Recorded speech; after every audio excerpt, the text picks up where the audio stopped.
Hello दोस्तों, पिछले episode में हाउचेन ने ली जैंगजू से कहा था कि जब तुम्हारे पास में बैटलफील्ड का एक्सपीरियंस नहीं होगा तब तुम इसके बारे में अच्छे से नहीं समझ पाओगे। इसके बाद अगले सीन में हम देखते हैं कि हाउचेन अपने एक्सपीरियंस वाले पावर का यूज करने के लिए रेडी हो गया था। जिसके बाद हम देखते हैं कि उसने एक्सटर्नल हार्ट से कोई पावर निकलने लगती है, जिसकी वजह से ली जैंगजू का पावर इसके सामने कुछ नहीं कर पाता। जबकि वहीं हम देखते हैं कि खुद अब ली जैंगजू भी इस बात से काफी हैरान हो गया था और फिर वो कहने लगता है कि यह तो इम्पॉसिबल है। वहीं दूसरी तरफ हम देखते हैं कि बाकी सभी लोग इस बात से हैरान हो जाते हैं और कहने लगते हैं कि आखिरकार इसकी स्पिरिचुअल पावर अचानक से इतना ज्यादा कैसे बढ़ गई, क्योंकि अब इसकी वजह से तो सारा दाव ही पलट गया है। अब इसलिए यह तो सच में बहुत ही ज्यादा एक्साइटिंग है। तभी हाउचेन ली जैंगजू से कहने लगती है कि यह बैटलफील्ड के एक्सपीरियंस का पावर है, जो कि क्या वो लाइफ है और डेथ का सामना करने आता है। इसके बाद हम देखते हैं कि हाउचेन भी अपने डोमिन पावर का यूज करने के लिए रेडी हो गया था। इसलिए हम देखते हैं वह इसमें कोई ज्यादा देरी नहीं करता और फिर आखिरकार वह अपने इस पावर का यूज करके हाउचेन के ऊपर अटैक कर देता है। जिसके बाद हम देखते हैं कि ली जैंगजू भी इसे रोकने के लिए कोशिश करता है, लेकिन वह इस बार इसे रोकने के लिए कुछ भी नहीं कर पाता और आखिरकार वह इसके सामने हार गया। जिसके बाद वहीं हम देखते हैं कि सारे लोग काफी हैरान हो जाते हैं, जबकि वहीं मास्टर हान करने लगता है कि यह तो हाउचेन इनका एक्सपीरियंस है। और फिर वह कहते हैं कि क्या वह यही सरप्राइज है जो 4 सालों के साइलेंस के बाद यहाँ पर आया है।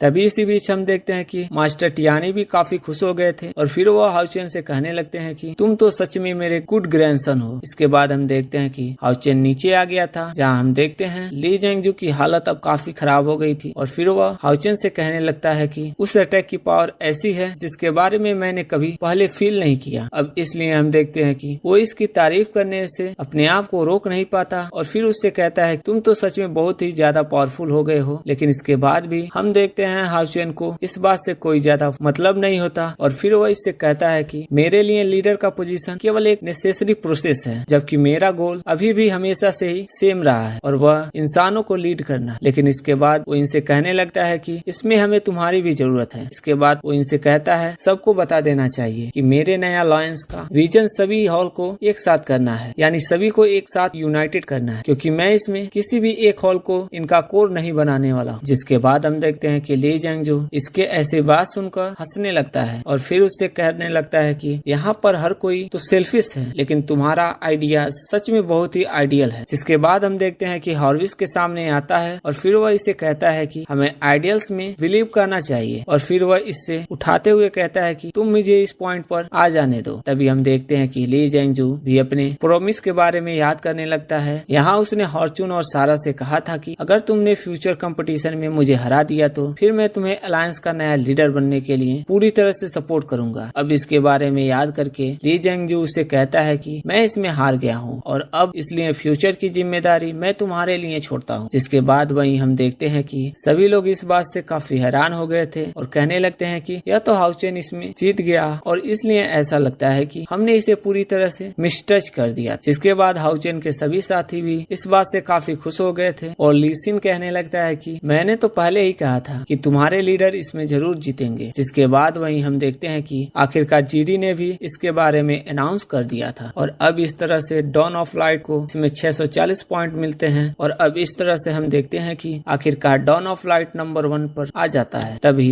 जीडीएन कहने लगता है कि अभी भी इसमें 2 प्लेयर बचे हुए हैं और इसके बाद वह हाउचेन और सायर से पूछता है कि क्या तुम इस गेम को कंटिन्यू करना चाहते हो। लेकिन तभी हम देखते हैं कि सायर ने इसके लिए पूरी तरह से मना कर दिया था। जिसके बाद हाउचेन उसे कहने लगता है कि डेमन हंटिंग ट्रायल में तुमने मेरे लिए गेम को गिव अप कर दिया और इसलिए आज मैं चैंपियनशिप को तुम्हें देने वाला हूँ। लेकिन तभी हम देखते हैं इसकी बात को सुनकर सायर उसे बेवकूफ कहने लगती है, क्योंकि ऐसा कोई भी चीज उसके लिए मायने नहीं रखती। जिसके बाद हम देखते हैं कि हाउचेन उसकी बात सुनकर काफी खुश हो जाता है और फिर वह तुरंत इसे अपने गले से लगा लेता है। इसके बाद वह इसे कहने लगता है कि तुम्हारे फीलिंग्स हैं और इसलिए मैं चाहता हूँ कि तुम्हारी मेमोरी में कोई भी प्रिपेंस ना हो। इसके बाद अगले सीन में हम देखते हैं कि जीडीएन ने भी आखिरकार इसके बारे में अनाउंस कर दिया था और फिर अनाउंस करता है कि इस बार चैंपियन सायर है। जिसके बाद वहीं हम देखते हैं कि इसके बारे में सुनकर सभी इस बात से काफी खुश हो गए थे और वह सभी एक साथ में सायर का नाम चिल्लाने लगते हैं। इसके बाद जीडी सबसे कहने लगता है कि सभी ने इसमें अपना बेस्ट ट्राई किया, जिसकी वजह से किसी को भी इसके बारे में रिग्रेट नहीं होना चाहिए और यह असल में होली डीमन कंपटीशन के सभी सिटीजन को बताने के लिए है, क्योंकि कभी भी इतना आसानी से हार नहीं मरना चाहिए और हम इंसानियत का सवेरे से ही अपने आप को क्रिएट कर सकते हैं। जिसके बाद हम देखते हैं कि इसके बारे में सुनकर सभी खड़े होने लगते हैं, जबकि वहीं जीन कहने लगता है कि डॉन ऑफ लाइट इसमें जीता है और इसलिए मैं चाहता हूं कि इसके सारे मेंबर स्टेज के ऊपर आ जाएं। जिसके बाद वहीं हम देखते हैं कि बाकी सभी भी स्टेज के ऊपर आने लगते हैं। सभी लोग इनको चेयर्स करने लगते हैं और सभी फिर से डॉन ऑफ लाइट का नाम चिल्लाने लगते हैं। तभी जीडियन कहने लगता है कि इस ट्रायल कंपटीशन में इनमें से हर किसी ने आकर सभी के ऊपर एक गहरा इंप्रेशन छोड़ा है, इसलिए अब टेम्पल कंपटीशन के रूल के अनुसार विनिंग पार्टी का लीडर ही अनाउंस का नया लीडर होगा। जिसके बाद हम देखते हैं कि इसके बारे में सुनकर फिर से सभी काफी खुश हो गए थे, जबकि वही एग्जाम्पल देखते हुए हाउचेन के सभी साथी भी उसे आगे आने के लिए कहने लगते हैं और फिर उसे कहने लगते हैं कि आप अपने कामयाबी से मिलने के लिए आ जाओ। तभी हम देखते हैं इस बात से सभी खुश हो गए थे और सभी इसका नाम चेयर्स करने लगते हैं। लेकिन तभी इसी बीच हम देखते हैं कि हाउचेन का फ्रेंड भी यहाँ पर आया हुआ था, जो कि इसे देख सच में काफी खुश होता है और फिर वह इसके बारे में याद करते हुए कहता है कि मैं इस बात से खुश हूँ कि तुम इतने दूर आ गए हो। जिसके बाद हम देखते हैं कि वह इसके साथ में बिताए हुए पलों को याद करने लगता है, जहाँ उसने उसे कहा था कि तुम मेरे प्राउडेस्ट स्टूडेंट हो। वहीं दूसरी तरफ हम देखते हैं कि मास्टर सेंग्यू भी इसके बारे में सोचकर काफी खुश होने लगते हैं और फिर वह कहने लगते हैं कि मैं तो तुम्हारे बारे में बिल्कुल सही था। इसके अलावा हम देखते हैं कि अलायंस के लीडर भी इस बात से काफी खुश हो गए थे और वह कहने लगते हैं कि तुम्हारी एविमेंट तो सच में बहुत ही अमेजिंग है। तभी इसी बीच हम देखते हैं कि मास्टर शू भी इस बात से काफी खुश होने लगता है और फिर वह कहने लगता है कि हाउचेन मुझे तुम्हारे ऊपर गर्व है। इसी के साथ हम देखते हैं मास्टर भी काफी खुश होते हैं और वह फिर कहने लगते हैं कि इंसानों के फ्यूचर को लीड करना अब तुम्हारे ऊपर है। इसके बाद वह कहने लगता है कि जब भी कभी तुम्हारे ऊपर कोई भी मुसीबत आया तुम हर बार बचाने के लिए हमारे सामने खड़े हो गए। जिसके बाद जीडी सभी से कहने लगता है कि चलो हम हाउचेन को इसके लिए कांग्रेचुलेट करें, क्योंकि आखिरकार अब वो अलायंस का नया लीडर बन गया। इसके बाद वो इनसे कहता है कि हाउचेन का सक्सेशन सेरेमनी कल होगा और इसी के साथ वो कहता है कि आखिरकार यह तो पूरे लीग का यंगेस्ट लीडर है। लेकिन वही दूसरी तरफ हम देखते हैं कि एबाउ के भी बाहर आने का टाइम आ गया था, इसलिए सभी लोग उसका बाहर ही वेट कर रहे होते हैं। और तभी कुछ देर के बाद हम देखते हैं कि एबाउ आखिरकार बाहर आ गया था। तब इसे देख सभी कहने लगते हैं कि इस पर वह केवल 9 के 7th स्टेज में नहीं पहुंचे हैं, बल्कि अब तो इनके पास में डीमन एप्रा का ओरा भी है। मगर तभी हम देखते हैं कि हाउचेन इसके बारे में याद करने लगता है और फिर वह कहता है कि मुझे तो इस बात से बिल्कुल भी यकीन नहीं होता, क्योंकि मुझे पता है तुम इतना आसानी से नहीं मर सकते। अब इसलिए वो इनसे कहता है कि ह्यूमन डायनेस्टी के ऊपर बारीकी से नजर रखो और जैसे ही कहीं पर भी इसके ट्रैश के बारे में पता चले, मैं चाहता हूँ कि इमीडिएटली तुम इसके बारे में मुझे रिपोर्ट करना। सो गाइज, ये था इस एपिसोड का एक्सप्लेनेशन। अगर आपको एक्सप्लेनेशन अच्छा लगा हो तो वीडियो को लाइक कर देना, चैनल को सब्सक्राइब कर देना। मिलते हैं अगले वीडियो में, तब तक के लिए keep watching, keep supporting. Thank you.